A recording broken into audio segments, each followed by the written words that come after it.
พระครูปริยัติยานุศาสตร์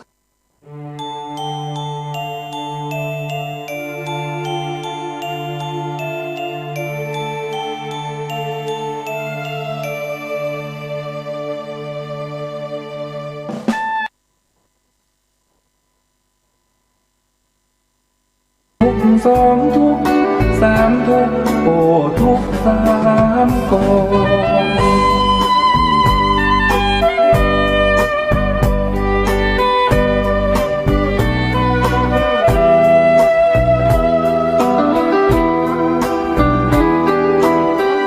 เรื่องความทุกข์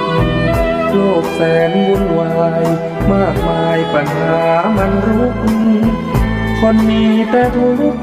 ทวีทุกวี่ทุกวันทุกทางกายและใจข้อหนึ่งฟังไว้เอาไปปรุงปรับแบ่งปันคำส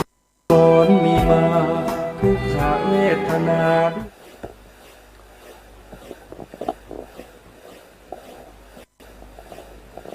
พุทธังสรณังกัจฉามิธัมมังสรณังกัจฉามิสังฆังสรณังกัจฉามิกราบนมัสการพระมหาเถระพระสังฆาธิการพระเถรานุเถระสวัสดีท่านผู้ฟังและผู้ชมทุกท่านที่ติดตามในรายการพระไตรปิฎกลอยฟ้าวันนี้เป็นครั้งที่65นะ65ก็พูดถึงในเรื่องของอานิจจานุปัสสนาทุกขานุปัสสนาอนัตตานุปัสสนานะครับซึ่งเป็นถ้าเราเห็นในสิ่งเหล่านี้นั่นแสดงว่าเราเห็น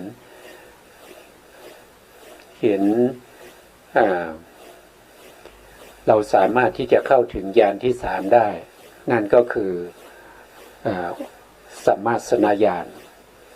นะครั้งที่แล้วก็พูดถึงอนุปัสสนา3นะครับแต่ก็ยังไม่ได้เรายังไม่ได้พูดถึงรายละเอียดนะครับวันนี้เราจะพูดถึงรายละเอียด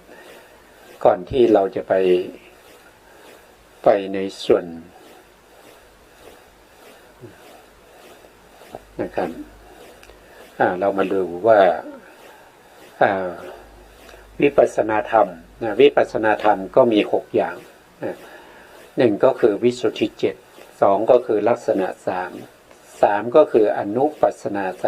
3 4ก็คือวิปัสสนาญาณ10เราอยู่ระหว่างนี้นะครับข้อ3กับข้อ4ข้อ5ก็คือวิโมกข์3นะครับอันนี้คือความหลุดพ้น3อย่างนะครับ6ก็คือวิโมกขมุขวิโมกขมุขก็คือประตูแห่งความหลุดพ้นก่อนที่เราจะไปในส่วนที่เป็นวิปัสสนาญาณ10เราก็มาดูตรงนี้นะครับตรงนี้ข้อความนี้นะครับผมนำมาจากหนังสือวิปัสสนากรรมฐานนะครับซึ่งเป็นของมหาวิทยาลัยมหาจุฬาลงกรณราชวิทยาลัยแผนกวิชาการอภิธรรมโชติกวิทยาลัยหลักสูตรชั้นมัชฌิมโทอันนี้เป็นหลักสูตรที่เขาศึกษาเรื่องของพระอภิธรรมนะครับในปริเฉดที่9ก็จะพูดถึงในเรื่องของวิปัสสนากับสมถะตรงนี้ผมนำมาจากหนังสือเกี่ยวกับวิปัสสนากรรมฐานเรามาดูรายละเอียดที่ผมจะนำเสนอวันนี้ก็คือท่านเรียกว่าเป็นข้อปฏิบัติให้เข้าถึงสันตติบัญญัติขาดนะครับคือหมายถึงว่าที่ทุกวันที่เราเป็นอยู่นี้เราเป็นอยู่ด้วยสันตติบัญญัติก็คือการสืบต่อติดต่อกันเป็นเส้นเป็นสายเป็นพืชนะครับปะปนกันไม่ว่าจะเป็นทางตาทางหูทางจมูกทางลิ้นทางกายปนกันหมดนะครับแล้วก็สืบต่อกันเหมือนจะเป็นอันเดียวกันไปเลยแต่ข้อปฏิบัตินี้เขาจะให้เราเห็นถึงความ ไม่ติดต่อไม่ต่อเนื่องอารมณ์ทางตาก็อย่างหนึ่งนะครับอารมณ์ทางหูก็อย่างหนึ่งอารมณ์ทางจมูกก็อย่างหนึ่งอารมณ์ทางลิ้นก็อย่างหนึ่งอารมณ์ทางกายก็อย่างหนึ่งอารมณ์การนึกคิดก็เป็นอีกอย่างหนึ่งเป็นแต่ละส่วนไม่ติดต่อเนื่องกันนะครับตามความเป็นจริงเขาเป็นอย่างนั้นนะแล้วก็คณะบัญญัตินะครับแตกคณะบัญญัติก็คือหมายถึงว่าการที่เราเห็นสิ่งใดสิ่งหนึ่งนะเห็นด้วยความเป็นนิมิตอนุพยัญชนะนิมิตคืออะไรนิมิตก็คือเห็นเป็นรูปร่างสันฐานนะครับเห็นเป็นผู้หญิงผู้ชาย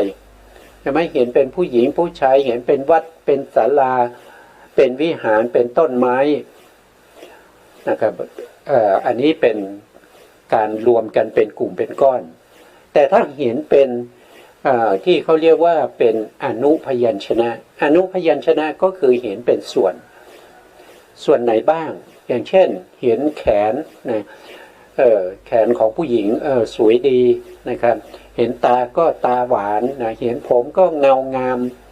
นะครับเห็นตาก็สวยเห็นจมูกก็โด่งอย่างเงี้ยอันนี้เป็นอนุพยัญชนะการที่เราจะทำยังไงให้เข้าไปถึงสภาวะความเป็นจริงได้นั่นก็คือข้อปฏิบัติตรงนี้ที่เรากำลังจะพูดถึงนะครับเพื่อที่จะข้ามพ้นจากการเห็นโดยความเป็นนิมิตและอนุพยัญชนะ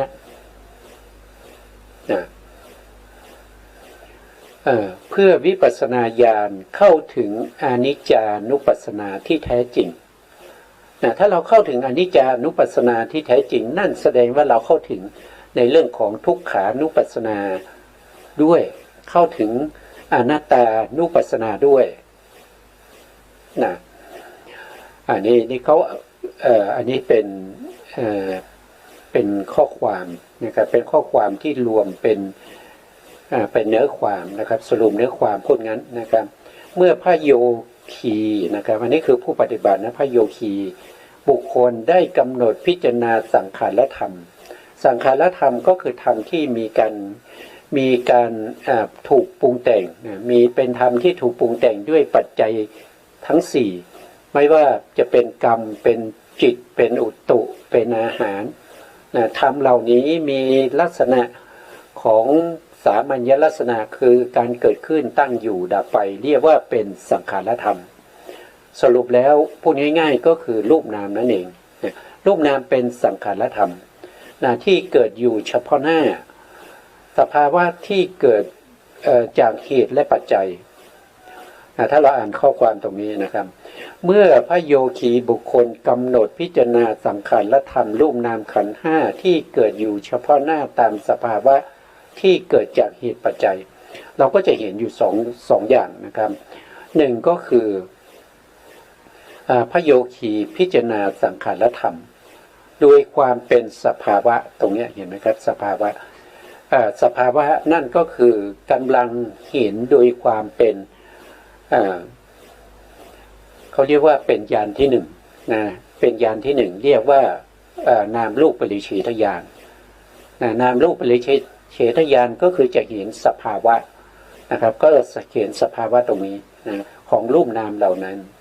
นะครับอย่างเช่นธาตุดินมีสภาวะของความแข็งหรือความอ่อนอย่างนี้ธาตุไฟมีสภาวะของความเย็นความร้อนหรือว่าธาตุลมก็มีสภาวะของความเป็นความตึงและความหย่อนอย่างนี้อันนี้คือสภาวะเป็นนามที่หนึ่งสามารถจะแยกรูปออกนามออกแล้วก็แยกรูปนั้นว่าส่วนย่อยของรูปนะมีอะไรบ้างที่ประกอบกันมีอยู่ทั้งหมด28รูปนั้นแต่ละส่วนนั้นมีสภาวะเป็นอย่างไรสภาวะคือเครื่องหมายกำหนดให้รู้ได้ว่าสิ่งนั้นเป็นสังขารธรรมประเภทไหนเป็นรูปประเภทไหนอย่างเช่นเป็นจักขุวิญญาณหรือว่าประสาทตาเนี่ยเราก็สามารถที่จะเห็นโดยความเป็นสภาวะลักษณะถึงจะรู้ได้ว่าเป็นจักขุประสาท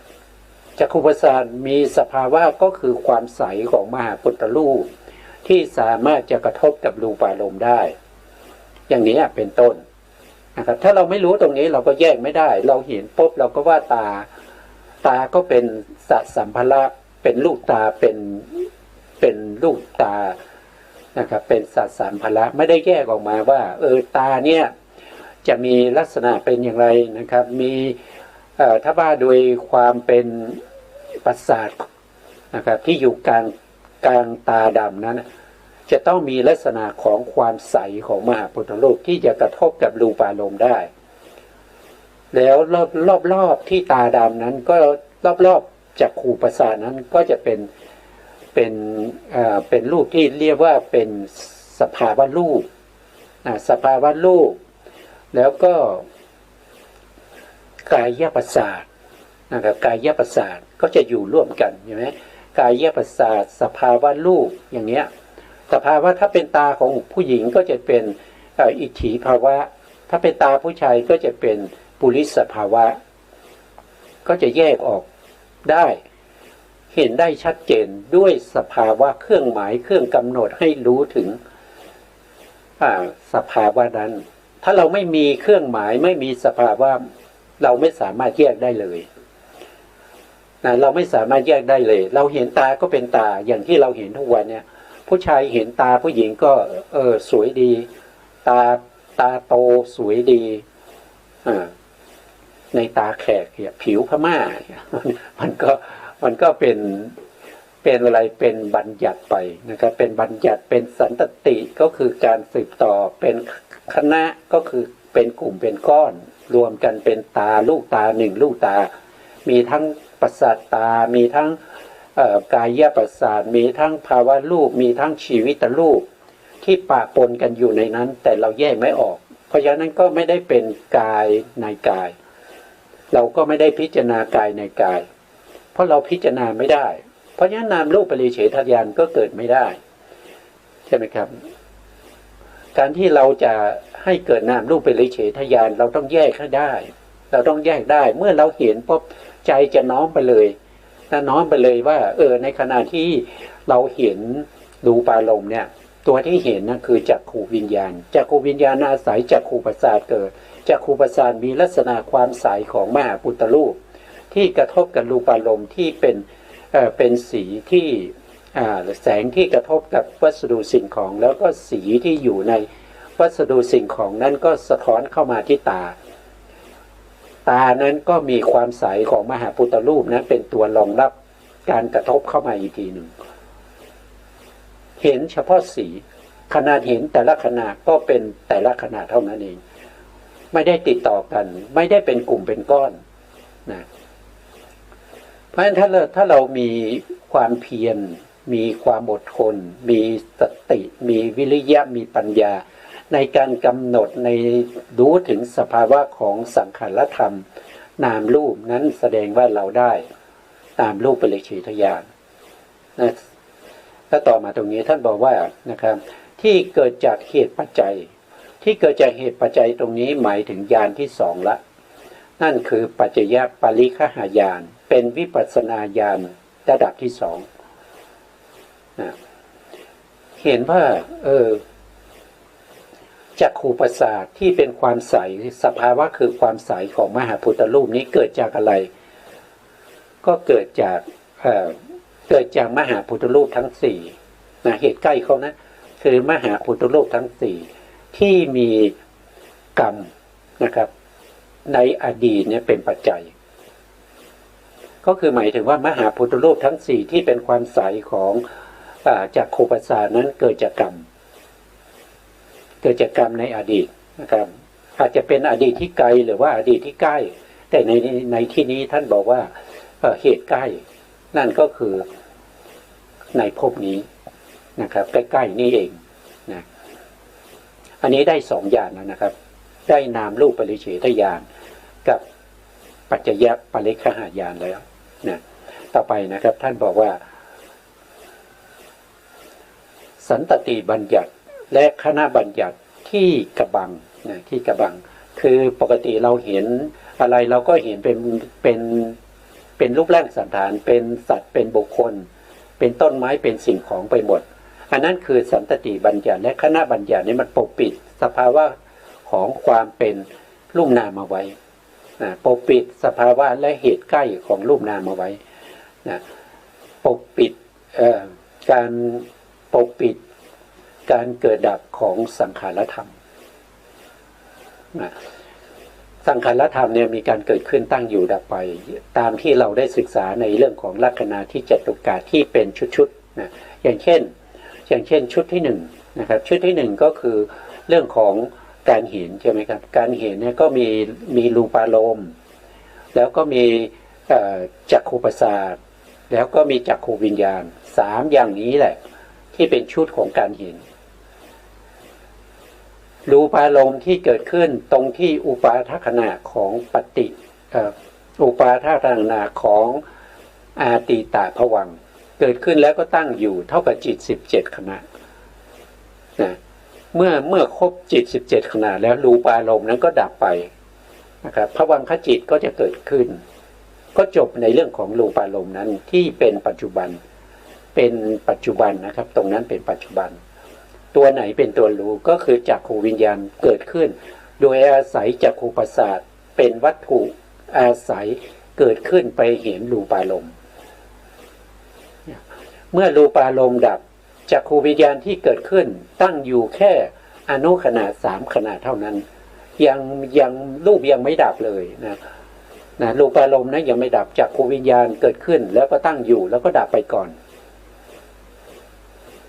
ส่วนจักขุประสาทที่กระทบนั้นก็จะไปดับพร้อมกันกับรูปารมณ์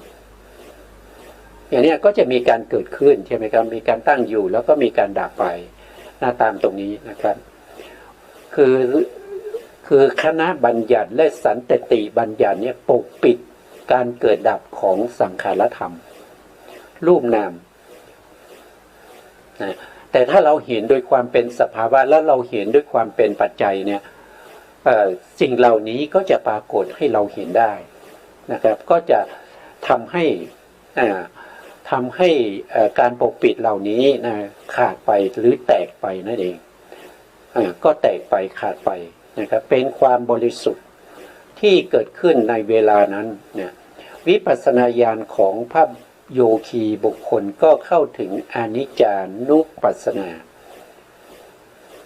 เมื่อไหร่เราเห็นสภาวะธรรมเหล่านั้นจนประจักษ์แจ้งจนเชี่ยวชาญแล้วเห็นที่เขาเกิดขึ้นแล้วก็ตั้งอยู่ดับไปเนี่ยนั่นแสดงว่าเราเข้าถึงความเป็นอนิจจานุปัสสนาอนิจจานุปัสสนาคือตัวปัญญาที่เข้าไปเห็นการเกิดขึ้นของรูปารมณ์การตั้งอยู่ของรูปารมณ์แล้วก็การดับไปของรูปารมณ์การได้ยินก็เช่นเดียวกันนะครับตัวปัญญาที่เกิดขึ้นแล้วก็ไปเห็นว่าสัทธารมณ์เกิดขึ้นสัทธารมณ์ตั้งอยู่สัทธารมณ์ดับไปตัวเห็นคือตัวปัญญาแล้วปัญญานี้จะตามเห็นลักษณะอย่างนี้ทุกๆขณะของสังขารธรรมเหล่านั้นไม่ใช่เห็นครั้งเดียวแล้วก็จบนะคือต้องตามเห็นความเกิดดับของสังขารธรรมเหล่านั้นทุกๆขณะไปเรื่อยๆเพราะว่าสภาวะธรรมทั้งหลายเกิดขึ้นดับไปแล้วก็สภาวะธรรมใหม่ก็เกิดขึ้นดับไปอย่างเงี้ยถ้าเราไม่ตามเห็นเราไม่สามารถที่จะรู้ได้เนี่ยเราก็ไม่สามารถที่จะเข้าถึงอนิจจานุปัสสนาได้ผู้ที่เห็นอย่างนี้ก็ถือว่าเข้าถึงวิปัสสนาญาณโดยแท้นะครับหรือถ้าเราว่าโดยปริญญาก็จะเป็นตีรณปริญญาคือญาณปริญญาที่สองนะครับปริญญาที่หนึ่งได้แก่นามรูปปริเฉทญาณแล้วก็ปัจจยปริฆหญาณเรียกว่ายาตะปริญญายาตะปริญญามีวิปัสสนาญาณอยู่สองก็คือญาณที่หนึ่งกับญาณที่สองพอขึ้นญาณสามนั่นคือสัมมาสนญาณสัมมาสนญาณก็จะจัดอยู่ในประเภทตีรณปริญญาตีรณปริญญานั่นคือมีความมีอนิจจังทุกขังอนัตตานั้นเป็นอารมณ์ เพราะฉะนั้นญาณที่สามสามารถสนญาณขึ้นไปเนี่ยก็จะมีพระไตรลักษณ์เป็นอารมณ์พระไตรลักษณ์จะเกิดขึ้นได้เราต้องกำหนดรู้สภาวธรรมที่เป็นรูปเป็นนามตามรู้ตามเห็นในลักษณะของรูปนามแล้วก็เหตุและปัจจัยของรูปนามเหล่านั้นจนเชี่ยวชาญแล้วก็เชี่ยวชาญจนสามารถเห็นประจักษ์แจ้งในการเกิดขึ้นตั้งอยู่ดับไปเข้าถึงวิปัสสนาญาณที่สามอันนี้เป็นลักษณะอย่างนี้นะครับนอกจากนี้ไม่ใช่นะนอกจากนี้ไม่ใช่การที่เราไปท่องเอาบ่นเอาหรือการที่เราไปนึกคิดเอาหรือได้ยินได้ฟังเหล่านั้นไม่ใช่วิปัสสนาญาณวิปัสสนาญาณจะต้องเห็นแจ้งตั้งแต่ญาณที่หนึ่งญาณที่สองขึ้นไปจนถึงญาณที่สามตรงนั้นเราจะเห็นประจักษ์แจ้งประจักษ์ตังนะครับผู้ปฏิบัติพึงรู้ได้ด้วยตนเองนะครับรู้ได้ด้วยตัวเองผู้ไม่ปฏิบัติไม่สามารถรู้ได้ผู้ปฏิบัติ ที่ปฏิบัติไม่นอกทางนะครับนอกทางไม่สามารถที่จะเห็นสิ่งเหล่านี้ได้พอที่จะได้ยินได้ฟังแล้วก็จดจำแล้วก็นำไปท่องบนเอานะครับนั่นไม่ใช่วิปัสสนาต้องเห็นเป็นระดับขั้นอย่างนี้นะตรงนี้ท่านจะอธิบายนะครับท่านจะอธิบาย อธิบายว่าผู้ที่ไม่มีกำหนดรู้ในสังขารธรรมรูปนามที่เกิดอยู่เฉพาะหน้าทุกระยะของจิตและรูปนั้นอันนี้คือผู้ที่ปฏิบัติแต่ไม่ได้กำหนดรู้ถึงสังขารธรรมเหล่านั้นที่ปรากฏอยู่เฉพาะหน้าเหล่านั้นอย่าว่าแต่การเกิดขึ้นของสังขารธรรมรูปนามเลยแม้แต่รูปนามที่เกิดอยู่เฉพาะหน้าก็ไม่รู้ไม่เห็นเสียแล้วก็คงเห็นแต่บัญญัติเมื่อเช่นนี่ยกตัวอย่างนะท่านยกตัวอย่างเช่นเมื่อเห็นสีก็คงรู้และเข้าใจไปแต่เรื่องต่างๆว่าชายหญิงที่เห็นเป็นผู้ชายเป็นผู้หญิงเป็นเด็กเป็นผู้ใหญ่เป็นสัตว์เป็นต้นไม้เป็นบ้านเรือนเป็นผ้าพรเป็นผ้าเป็นเครื่องนุ่งห่มต่างๆเครื่องไม้เครื่องมือเครื่องใช้อะไรก็ตามก็เห็นไปอย่างนั้นนะเมื่อได้ยินเสียงก็คงจะเข้าใจไปในเรื่องต่างๆนะครับในเรื่องต่างๆว่านี้เป็นเสียงของผู้ชายเป็นเสียงของผู้หญิงเป็นเสียงของสัตว์เป็นเสียงดนตรีเป็นเสียงหัวเราะนะครับเป็นเสียงร้องไห้เมื่อได้กลิ่นก็คงจะเข้าใจไปในเรื่องราวต่างๆว่านี้เป็นกลิ่นของดอกไม้เป็นกลิ่นของหอมเป็นกลิ่นของอาหารเป็นกลิ่นของอุจจาระปัสสาวะเมื่อได้ลิ้มรสก็คงเข้าใจไปในเรื่องราวต่างๆว่านี้เป็นรสมะขามมะนาวส้มผลไม้พริกเกลือน้ำตาลเมื่อได้สัมผัสความเย็นความร้อนความแข็งความอ่อนความหย่อนความตึงก็คงจะเข้าใจไปในเรื่องราวต่างๆว่านี้เป็นน้ำแข็งนี้เป็นน้ำร้อนนี้เป็นไฟนี้เป็นสำลีนี้นุ่มนี้เป็นไม้นี้เป็นมีดนี้เป็นอิฐนี้เป็นหินนี้ยุบนี้พองนะครับร่างกายหย่อนเบาแข็งตึงหนักยกไม้ยกมือยกขาเหยียดมือเหยียดขาดังนี้เป็นต้นอันนี้คือผู้ที่เขาไม่ได้กำหนดรู้ในเรื่องของสภาวะลักษณะสภาวะลักษณะอย่างเช่นเรายกมือเนี่ยยกแขนขึ้นเนี่ยเขาก็บอกเขาก็เห็นว่าเป็นการยกแขนใช่ไหมครับแต่จริงๆไม่ใช่การที่ยกขึ้นมาได้เนี่ยก็เพราะว่าสภาวะของธาตุลมเนี่ยที่เรียกว่าเป็นจิตตชวายุที่เกิดขึ้นนะเกิดขึ้นในแขนนะครับลมที่อยู่ทั่วสารพันกายเนี่ยที่เกิดขึ้นในแขนเนี่ยทำตามจิตนะจิตเป็นเหตุให้การยกแขนขึ้นมาได้ด้วย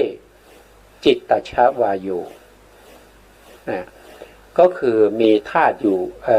ธาตุทั้งสี่ใช่ไหมครับเนี่ยแขนเนี่ยเรามีธาตุทั้งสี่นะแขนเนี่ยเรามีธาตุทั้งสี่ธาตุดินธาตุน้ำธาตุไฟแล้วก็ธาตุลมแต่การยกขึ้นมาได้ก็เพราะด้วยอำนาจของธาตุลมนะแขนเบาขึ้นมาได้ก็เพราะว่าธาตุดินและธาตุน้ำอ่อนกำลังมีกำลังน้อยลงตัวที่มีกำลังมากนั่นก็คือได้แก่ธาตุไฟกับธาตุลมจึงทำให้เกิดการยกแขนขึ้นมาด้วยอำนาจของจิตตชวายุเนี่ยเราก็จะรู้อย่างนี้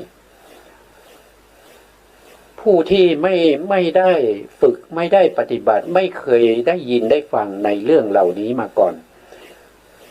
ก็ไม่สามารถทำได้นะครับต้องใช้เวลานะต้องใช้เวลาในการฝึกในการที่จะทำให้จิตที่ยึดถือในเรื่องของตัวตนเนี่ยมาตั้งแต่อเนกชาติยึดถือว่าเป็นเราเป็นเขายึดถือวัตถุสิ่งของเหล่านี้มาตั้งแต่อเนกชาติอยู่ๆจะให้เข้ามาเปลี่ยนความรู้ความเข้าใจของจิตและเจตสิกนั้นไม่ได้จะต้องใช้เวลาในการที่จะฝึกนะครับในการที่จะฝึกปฏิบัติให้เห็นสภาวะของรูปนามตามความเป็นจริงนั้นเป็นระยะเวลาที่ยาวนานนะยาวนานนะถ้างั้นก็ถ้าไม่ยาวอยากจะฝึกก็ได้เดี๋ยวนี้นั้นก็แสดงว่าเคยฝึกมาในอดีตชาติแต่ถ้าใครที่ยังไม่มีการฝึกไม่มีบุญบารมีมาต้องใช้เวลายาวนานแม้กระทั่งพระเถระอย่างเช่นพระศิวะเป็นอาจารย์สอนเป็นอาจารย์สอนพระภิกษุเนี่ยมีลูกศิษย์ลูกหาอยู่ตั้งหลายหมื่นลูกนะครับไม่มีเวลาเลยนะเช้ามาต้องไปสอนที่นั่นนะครับสายมาต้องไปตรงคณะนี้นะแล้วก็บ่ายมาต้องไปคณะนู้นนะครับตั้งแต่เช้าจนเย็นเนี่ยท่านไม่มีเวลาเลยมีแต่สอนอย่างเดียวนะครับจนในที่สุดเนี่ยลูกศิษย์ของท่านเนี่ยนะครับได้เป็นพระอรหันต์แล้วนะลูกศิษย์ที่ได้เป็นพระอรหันต์แล้วก็ตรวจสอบดูว่าอาจารย์ของเราเนี่ยตอนนี้เป็นอย่างไรบ้างนะก็ส่งก็มีการตรวจสอบดูนะครับด้วยอภิญญาจิตของท่านท่านก็ตรวจสอบดูก็เพราะว่าอาจารย์ยังเป็นปุถุชนอยู่เพราะฉะนั้นก็จะมาเกื้อกูลอาจารย์แต่จะมาสอนเลยไม่ได้นะครับก็เลยมาแล้วก็เข้าไปหาอาจารย์นะครับอาจารย์ก็ถามว่าท่านมาทำไมนะครับท่านก็บอกว่ากับผมอยากจะมาเรียนวิชากับอาจารย์อาจารย์ก็จำไม่ได้จำไม่ได้ว่านี่คือเป็นลูกศิษย์ที่จบไปแล้วนะอาจารย์ก็บอกโอ้ท่านเราไม่มีเวลาจะสอนนะเราไม่มีเวลาจะสอนเนี่ยเรากำลังจะไปสอนที่คณะนั้นนะแล้วก็จะไปนู่นไปนี่ยาวตลอดทั้งวันนะครับกว่าจะกลับมาก็ดึกๆแล้วนะจะเอาเวลาไหนไปสอนคุณนะลูกศิษย์ก็พูดอยู่นะครับก็พยายามที่จะพูดหวานล้อมให้อาจารย์เนี่ยมีเวลาอาจารย์ก็บอกว่าไม่มีเวลานะครับไม่มีเวลาเต็มแล้วนะเวลาทั้งบทเนี่ยใช้ในการสอนปริยัติธรรมเนี่ยเต็มหมดแล้วนะลูกศิษย์ก็บอกว่าถ้างั้นอาจารย์ก็คงจะไม่มีเวลาที่จะมรณภาพใช่ไหมมีแต่เวลาสอนไม่มีเวลาในการที่จะมรณภาพใช่ไหมแล้วลูกศิษย์ก็เหาะขึ้นไปในอากาศนะครับแล้วก็กลับไปเลยนะอาจารย์เห็นอย่างนั้นนะก็คิดได้นะโอ้พระรูปนี้ไม่ใช่จะมาเลี้ยงนะพระรูปนี้เขาจะมาสกิดให้เราเนี่ยรู้นะครับว่าเรายังเป็นปุถุชนอยู่นะพระศิวะนี่ท่านก็เป็นคนที่คือท่านก็มีมานะนะครับเพราะว่าท่านมีลูกศิษย์ลูกหาเนี่ยมากมายใช่ไหมครับแล้วก็จบไปแล้วก็ไม่รู้เท่าไหร่นะท่านก็คิดในใจว่าอย่างเราเนี่ยไม่เกิน3 วันเราก็จะบรรลุละนะ ร็จแล้วก็เลยลงจากศาลานะครับแล้วก็ไปปฏิบัติอยู่ในป่าโดยไม่บอกใครนะไม่ล่ำลาใครเพราะว่าไปแค่3 วันนะครับพอไป3 วันก็ยังไม่ได้อะไรนะยังไม่ได้อะไรนะครับแล้วก็ไปไม่ได้อะไรนี่ใกล้เข้าพรรษาแล้วนะครับก็เลยคิดว่าในพรรษานี่เราต้องเป็นผู้ที่ตอนที่เราเข้าพรรษาเราภาวนาเข้าพรรษานี่เป็นปุถุชนนะครับตอนเราออกพรรษาเราต้องภาวนาด้วยความเป็นพระอริยะนะครับก็คิดอย่างนั้นนะเสร็จแล้วก็ท่านก็อยู่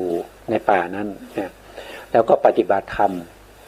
ออกพรรษาก็ยังไม่ได้อะไรนะครับออกพรรษายังไม่ได้อะไรท่านปฏิบัติอย่างนั้นถึง30 ปีนะครับ30 ปีไม่ใช่ย่อยๆนะครับนั่นแสดงว่าท่านไม่มีบุญบารมีเก่านะบารมีเก่าท่านมีอยู่แต่ว่าไม่เต็มบารมีไม่เต็มนะครับท่านก็ปฏิบัติอยู่ถึง30 ปีจนปีที่30เนี่ยท่านปฏิบัติพร้อมทำน้ำตานะครับคำสอนของพระสัมมาสัมพุทธเจ้านี้ทำไมยากเย็นอย่างนี้นะเราเป็นถึงอาจารย์นะครับสอนลูกศิษย์เรียกแหมากมาย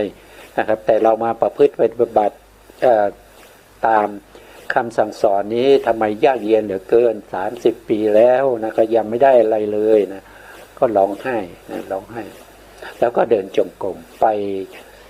สุดทางจงกรมก็ยืนน้ำตาไหลนะเดินกลับมาก็น้ำตาไหลนะทีนี้เทวดาที่อยู่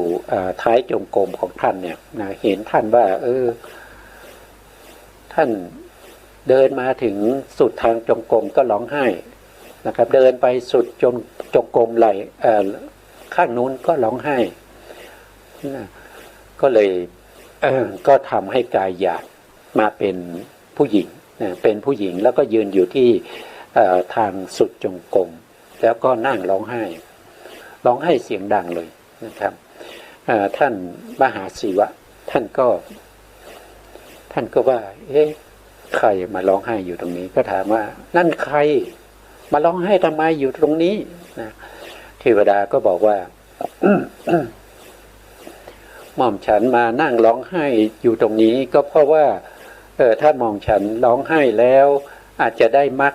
นะครับอาจจะได้มรรค2 มรรค3 มรรคอาจจะได้บ้างได้ความเป็นพระอริยะบ้างข้าพระองค์จึงมาร้องไห้อยู่ตรงนี้เหมือนกับท่านนะท่านร้องไห้นะครับเดินมานี้ก็ร้องไห้เดินไปทางโน้นก็ร้องไห้นะครับข้าพระองค์ก็เลยอยากจะได้มรรคเหมือนกับท่านก็ร้องไห้บ้างท่านก็คิดได้นะครับว่าแม้กระทั่งเทวดาอย่ามาเยาะเย้ยนะครับอย่ามาถักถางเราเลยนะท่านก็นึกได้ก็ตั้งใจปฏิบัติแล้วพอดีคืนนั้นเป็นคืนวันเพ็ญท่านก็เห็นพระจันทร์เนี่ยมันสดใสนะท่านก็แงนดูพระจันทร์แล้วก็พระจันทร์นี่สดใสก็นึกถึงได้ว่าตั้งแต่เราเข้ามาในป่าปฏิบัติเนี่ย30 กว่าปีแล้วเนี่ยศีลของเราไม่เคยขาดเลยศีลของเราไม่เคยขาดศีลของเราบริสุทธิ์ไม่ว่าจะเป็นศีลข้อไหนนะครับไม่ว่าจะเป็นศีลใหญ่ศีลเล็กนะครับเป็นปาราชิกเป็นสังฆาทิเศษเป็นทุลใจเป็นปาจิตตีอะไรพวกนี้ไม่เคยด่างพร้อยไม่เคยด่างพร้อยเลยบริสุทธิ์จริงๆนะครับนึกถึงศีลของตัวเองได้ว่าศีลนี้บริสุทธิ์นะครับอย่างนั้นศีลก็เป็นเหตุเป็นปัจจัยให้เกิดสมาธิใช่ไหมครับเราศึกษามานะครับอวิปปิสารคือความไม่เดือดร้อนใจความเดือดร้อนใจมาจากศีลใช่ไหมศีลบริสุทธิ์ความไม่เดือดร้อนใจก็มีนั่นคืออวิปปิสารเป็นเหตุเป็นปัจจัยให้เกิดปราโมทย์เกิดปิติเกิดปัสสัทธิเกิดสุขทำให้เกิดเป็น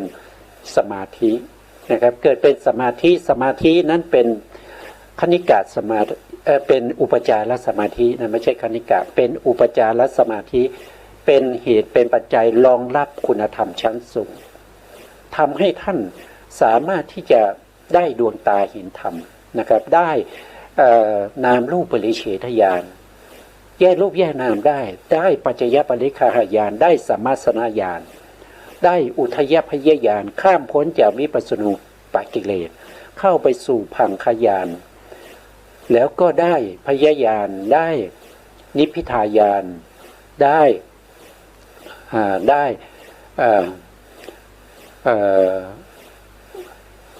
นิพพิทายานนะครับได้เห็นว่าสภาวธรรมเหล่านี้เป็นโทษนะครับเป็นโทษแล้วก็เบื่อหน่ายนิพพิทาแล้วก็ได้มูลจิตุกรรมตญาณปฏิสังขายานสังขารูปเปกขายานเข้าถึงอนุบุลมญาณข้ามโคตรจากปุถุชนเข้าสู่ความเป็นพระอริยะท่านใช้เวลาเนี่ยถึง30 ปีนะครับกว่าที่ท่านจะได้เป็นพระอริยะเพราะฉะนั้นก็ชี้ให้เห็นว่าผู้ที่ไม่มีบารมีเนี่ยต้องใช้เวลายาวนานแต่บุคคลที่เป็นพระมหาเถระเนี่ยมีลูกศิษย์ลูกหามากมายนะครับเป็นคณะอาจารย์ใหญ่ในสำนักปริยัติในอดีตชาติก็เคยทำมามีบุญบารมีมาแล้วแต่ก็ยังไม่เต็มท่านก็ยังต้องใช้เวลาในการประพฤติปฏิบัติ30 กว่าปีนะครับ30 กว่าปีกว่าที่ท่านจะได้เป็นพระอริยะแล้วก็การปฏิบัติของท่านโดยเคร่งครัดนะท่านไม่นอนนะท่านไม่นอนนะครับท่านยืนเดินท่านจะใช้อิริยาบถการนั่งการเดินและก็การยืนตลอด30 ปีนะครับกว่าจะบารมีเก่าๆแล้วก็บารมีใหม่ผสมกันจนได้จนเต็มเนี่ยท่านถึงจะได้ตรัสรู้เป็นพระอริยบุคคลเพราะฉะนั้นการที่เราจะทำให้ได้มาซึ่งนามรูปปริเฉทญาณนะครับสมาธิเราเป็นอุปจารสมาธิได้หรือเปล่านะสมาธิเป็นเหตุเป็นปัจจัยให้มีปัญญาในที่นี้คือการรู้แจ้งเห็นจริงตามสภาวะของธรรมตามความเป็นจริงไม่ได้เห็นโดยความเป็นนิมิตหรือว่าเห็นโดยความเป็นอนุพยัญชนะไม่ได้เห็นเป็นรูปร่างสันฐานไม่ได้เห็นเป็นสัตว์เป็นบุคคลแต่ต้องเห็นด้วยความเป็นสภาวะจริงๆของนามรูปเหล่านั้นของสังขารธรรมเหล่านั้นจนเข้าถึงในเรื่องของเขาเรียกว่าเป็นอาการปรากฏเป็นผลนะเป็นผลแล้วก็เป็นเหตุใกล้ของสังขารธรรมนามรูปเหล่านั้นติดตามดูเรื่อยๆจนเห็นสังขารธรรมเหล่านั้นเกิดขึ้นตั้งอยู่ดับไปเข้าถึงวิปัสสนาญาณที่เป็นสัมมาสนญาณว่าโดยปริญญาก็เป็นตีรณปริญญาพูดไปก็ถ้าเราฟังมาตั้งแต่ต้นเนี่ยก็คงจะฟังได้นะครับแต่ถ้าไม่เคยฟังนะครับเพิ่งมาฟังเนี่ยท่านก็จะฟังยากนะครับฟังยากนะเพราะว่าเราไม่ได้สะสมในเรื่องของปริยัติมานะครับปริยัตินี้เป็นคำสอนของพระสัมมาสัมพุทธเจ้าไม่ใช่คำสอนของปุถุชนคนใดคนหนึ่งนะครับคำสอนของปุถุชนเหล่านั้นได้แค่สบายใจนะครับได้แค่สบายใจเมื่อฟังแล้วก็สบายใจเป็นกาบเป็นกรนะครับเป็นคำฟังแล้วลื่นหูนะครับแต่ไม่สามารถที่จะทำให้บรรลุธรรมได้นะถ้าคำสอนนั้นไม่เป็นของพระสัมมาสัมพุทธเจ้าคำสอนนั้นไม่สามารถทำให้ได้ดวงตาเห็นธรรมนะแม้กระทั่งในอดีตชาตินะพระโพธิสัตว์ที่จะได้บรรลุเป็นพระพุทธเจ้าได้รับพุทธปัญญากรแล้วว่าจะได้เป็นพระพุทธเจ้าแต่ก็ยังเป็นพระโพธิสัตว์ยังไม่บรรลุก็มีการสอนนะครับมีการสอนมีลูกศิษย์ลูกหาเยอะแยะนะครับอย่างเช่นศาสตราจารย์สารพังคะมีลูกศิษย์ลูกหาหลายหมื่นคนท่านจะสอนในเรื่องของอนิจจังแล้วก็ทุกขังแต่ท่านไม่สามารถจะสอนในเรื่องของอนัตตาได้ตัวท่านคือพระโพธิสัตว์นะครับเป็น เป็นปางหนึ่งของพระพุทธเจ้าของเรานะครับในอดีตตอนนั้นยังไม่ได้เป็นพระพุทธเจ้าแต่บรรเพ็ญบารมีมามากมายนะครับใกล้ๆจะได้ตรัสรู้แล้วนะครับก็สอนลูกศิษย์ลูกหาเนี่ยมากมายหลายหมื่นหลายแสนคนอ่ะแต่ไม่มีใครเลยที่สามารถที่จะได้ดวงตาเห็นธรรมในจำนวนนั้นตัวท่านก็ไม่ได้ดวงตาเห็นธรรมนะครับพระโพธิสัตว์เนี่ยสร้างบารมีมาเป็น4อสงไขยนะครับเหลือไม่กี่กัปนะครับ4อสงไขยแล้วนะครับยังไม่สามารถที่จะสอนผู้อื่นให้ตรัสรู้ฟังธรรมได้นับภาษาอะไรกับคนที่เป็นปุถุชนในปัจจุบันนี้นะครับที่ไม่เอาคำสอนของพระพุทธเจ้าบอกว่าอันนี้คือคำสอนของครูบาอาจารย์นั้นอันนี้คำสอนของครูนั้นนะอันนี้คำสอนของอาจารย์นั้นแล้วจะบรรลุธรรมได้ยังไงนะแล้วจะบรรลุธรรมได้ยังไงนะครับอันนี้คือที่ผมพูดนี้ก็เพื่อที่จะให้ผู้ที่อย่างพวกเราเนี่ยได้คิดนะครับได้คิดนะครับไม่ใช่จะให้เชื่อนะก็เอาไปคิดดูนะครับเอาไปคิดดูแล้วก็เอาไปคิดดูว่าสิ่งที่พูดนี้เป็นความจริงหรือไม่นะเราก็ต่อไปนะครับอันนี้คือท่านพูดถึงว่าผู้ที่ไม่สามารถเห็นนามรูปปริเฉทญาณนะครับเวลาเห็นก็เห็นเป็นสัตว์เห็นเป็นบุคคลนะครับท่านก็ยกตัวอย่างมาให้เราดูตรงนี้นะครับนะครับท่านบอกว่าการเห็นอย่างนั้นเนี่ยนะครับต่อนะครับนี้ก็เพราะว่าสันตติบัญญัติและคณะบัญญัติได้กำบังปกปิดอารมณ์ภายนอกต่างๆอารมณ์ภายนอกก็คือได้แก่อะไรก็คือสีก็อยู่ภายนอกใช่ไหมครับสีเสียงกลิ่นรสสัมผัสนะครับแล้วก็การนึกคิดเหล่านั้นนะเขาเรียกว่าเป็นอารมณ์ภายนอกนะครับและอารัมมณิกะวิถีจิตภายในเอาไว้นะครับปกปิดอันนี้ไว้นะครับอันนี้วิถีจิตนะวิถีจิตนี่เป็นภายในนะครับที่ผมนำเสนอมาตั้งแต่ในเรื่องของรูปารมณ์สัทธารมณ์มาเรื่อยๆนั่นแหละนั่นแหละวิถีจิตนั่นแหละนะครับที่ท่านพูดถึงตรงนี้นะครับที่ท่านพูดถึงตรงนี้นะครับเนี่ยอารัมมณิกะวิถีจิตภายในนะครับอันนี้อารัมมณิกะวิถีจิตภายในเราก็ได้ศึกษาไปแล้วอันนี้คืออารมณ์นะอันนั้นอารมณ์นี้คืออารมณ์ภายนอกนะครับอันนี้เราศึกษารายละเอียดดูจากวิถีมาแล้วนะเพราะสันตติและคณะบัญญัติเนี่ยปกปิดเอาไว้ซึ่งอารมณ์ภายนอกและก็วิถีจิตนะครับที่เป็นอารัมมณิกะวิถีจิตภายในเอาไว้นั่นเองนะจึงมีความรู้ความเข้าใจเป็นไปดังนั้นนะเป็นไปยังไงก็คือเป็นไปเห็นก็เห็นเป็นสัตว์เห็นเป็นบุคคลนั่นเองนะครับเป็นไปอย่างนั้นก็เพราะอะไรก็เพราะว่าสันตติบัญญัติสันตติบัญญัติเนี้ยปกปิดเอาไว้นะครับสันตติบัญญัติไม่ขาดและคณะบัญญัติก็ไม่แตกนะเราจะต้องทำให้สันตติบัญญัติแล้วก็คณะบัญญัตินี้ขาดแล้วก็แตกไปนะครับเราถึงจะได้เห็นความเกิดขึ้นแล้วก็ตั้งอยู่ดับไปแต่ที่เราไม่เห็นก็เพราะว่าสันตติบัญญัติเนี่ยปกปิดไว้คณะบัญญัติก็ปกปิดไว้เราจึงไม่เห็นสันตติก็คือการสืบต่อนะครับการสืบต่อเป็นเส้นเป็นสายเป็นกลุ่มเดียวกันอย่างเช่นเราเห็นแล้วเราได้ยินเอามาปนกันเป็นอันเดียวกันเราเห็นเราได้ยินเราจับสิ่งของต่างๆเอามาปนกันหมดนะครับสืบต่อกันไปเรื่อยๆไม่เห็นความขาดสายของการเห็นก็เป็นส่วนหนึ่งนะครับไม่เกี่ยวกับการได้ยินการได้ยินก็เป็นส่วนหนึ่งไม่เกี่ยวกับการสัมผัสถูกต้องเป็นของใครของมันเป็นส่วนๆแล้วการเห็นแต่ละครั้งก็เป็นเฉพาะส่วนแต่ละครั้งการเห็นในวินาทีที่หนึ่งกับวินาทีที่สองไม่ใช่อันเดียวกันเป็นคนละอันนะเป็นคนละอัน เขาเกิดขึ้นตั้งอยู่แล้วดับไปแล้วก็เกิดขึ้นตั้งอยู่แล้วก็ดับไปอย่าเอาไปปะปนกันนะครับในทางตาก็อย่าเอาขณะที่หนึ่งที่สองที่สามไปปะปนกันต้องแยกออกจากกัน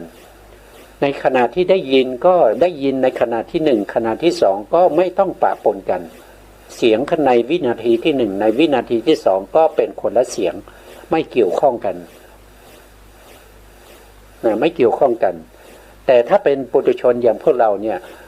ก็ปะปนกันหมดการเห็นก็ปะปนกับการได้ยินการได้ยินก็ปะปนกับการได้กลิ่นได้รสได้สัมผัสแล้วก็ถูกต้องสัมผัสนึกคิดในใจปะปนกันเป็นอันเดียวกันหมดนะครับเป็นเรื่องเป็นราวเกิดขึ้นอันนั้นคือสันตติบัญญัติไม่ขาดคณะบัญญัติไม่แตกนะต่อไปนะครับต่อไปแต่ตามความเป็นจริงนั้นนะขณะที่เห็นสิ่งหนึ่งอยู่นะครับรูปารมณ์เก่าย่อมดับไปรูปารมณ์ใหม่ย่อมเกิดขึ้นติดต่อกันไม่ขาดสายนะครับอันแรกดับไปอันที่สองก็เกิดขึ้นอันที่สองดับไปอันที่สามก็เกิดขึ้นก็ติดต่อกันอยู่อย่างนี้ไม่ขาดสายนะผู้ที่เห็นคงเห็นแต่รูปารมณ์ที่เกิดใหม่นะครับตลอดระยะเวลาที่ดูอยู่คือเห็นแต่เกิดเห็นแต่เกิดไม่เห็นตั้งอยู่ไม่เห็นดับไปเห็นแต่เกิดอย่างเดียวนะครับวิถีจิตที่ เกิดขึ้นรับรูปารมณ์คือการเห็นนั้นเล่าก็เกิดก็มีการเห็นก็มีการเห็นเก่าดับไปนะครับก็คือหมายถึงว่าวิถีจิตที่ไปเห็นนั้นนะเขาเกิดขึ้นเขาก็ดับไปนะครับเขาก็ดับไปวิถีจิตก็ดับไปอารมณ์นั้นก็ดับไปนะครับการเห็นใหม่ก็เกิดขึ้นแทนติดต่อกันไม่ขาดสายก็คือเขาไปมาเป็นชุดใช่ไหมรูปารมณ์ที่เป็นสีกับตัวที่เห็นแล้วก็ตัวที่อาศัยเกิดนะครับสามอย่างนี้เข้ามาเป็นชุดนะครับชุดหนึ่งเขาก็ตั้งอยู่แค่จิต17ดวงเท่านั้นรูปารมณ์คือสีที่เราเห็นกับชุดวิถีจิตที่เห็นนั้นก็เกิดขึ้นพร้อมกันแล้วก็ดับไปพร้อมกันนะแต่แล้วผู้ดูนะครับแต่แล้วผู้เห็นผู้ดูผู้เห็นเข้าใจผิดในรูปารมณ์และการดูของตนรูปารมณ์ที่ตนดูอยู่ก็ดีการเห็นของตนที่กำลังเห็นอยู่ก็ดีในวินาทีแรกในนาทีแรกและนาทีหลังๆคงเป็นอันหนึ่งอันเดียวกัน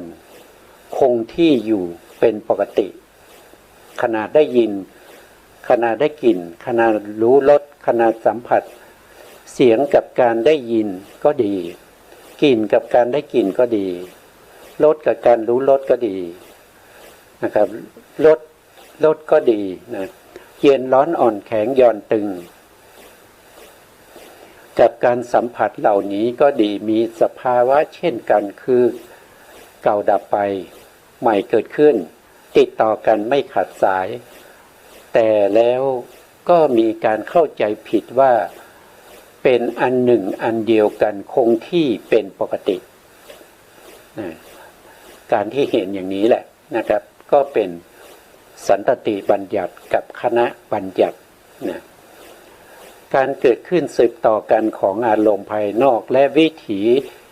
และอารมณิกะวิถีภายในเป็นสันตติบัญญัติการเกิดขึ้นสืบต่อกันมีสภาพไม่ขาดสายแห่งอารมณ์ภายนอกและอารมณิกะวิถีภายในนั้นแหละเขานะคล้ายกับกลุ่มที่เป็นกลุ่มเป็นก้อนเป็นคณะบัญญัติสันตติบัญญัติทั้งสองนี้นะเมื่อคณะบัญญัติปรากฏสันตติบัญญัติปรากฏคณะบัญญัติก็ปรากฏในใจพร้อมๆกันดังนั้นจึงรวมกันเป็นสันตติและคณะบัญญัติอันนี้สามารถรวมกันได้นะครับสันตติกับคณะ บัญญัติเนี่ยเขา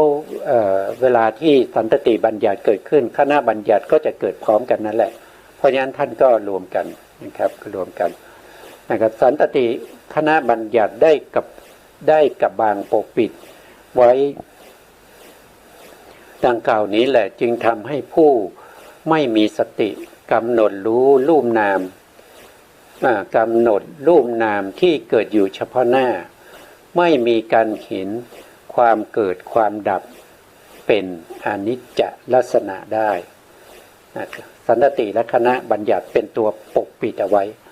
ไม่ให้เราเห็นความเกิดและความดับที่เป็นอนิจจลักษณะได้เพราะฉะนั้นการที่เราจะทำให้สันตติหรือคณะบัญญัติเนี่ยมันแตกเนี่ยก็คือจะต้องรู้ตามความเป็นจริงรู้แต่ละขณะเท่านั้นนะครับฝ่ายผู้ที่ทำการกำหนดสังขารธรรมรูปนามที่เกิดขึ้นเฉพาะหน้าโดยมีสติรู้อยู่ติดต่อกันไม่ขาดสายย่อมรู้เห็นแทงตลอดปุดโปร่งสันตติคณะบัญญัติที่กับบางปกปิดการเกิดดับของสังขารธรรมรูปนามไปได้นี่เขามีการกำหนดรู้สังขารธรรมนะครับอยู่เฉพาะหน้านะครับจึงทำให้เขาสามารถที่จะเข้าถึงความเกิดดับของรูปนามได้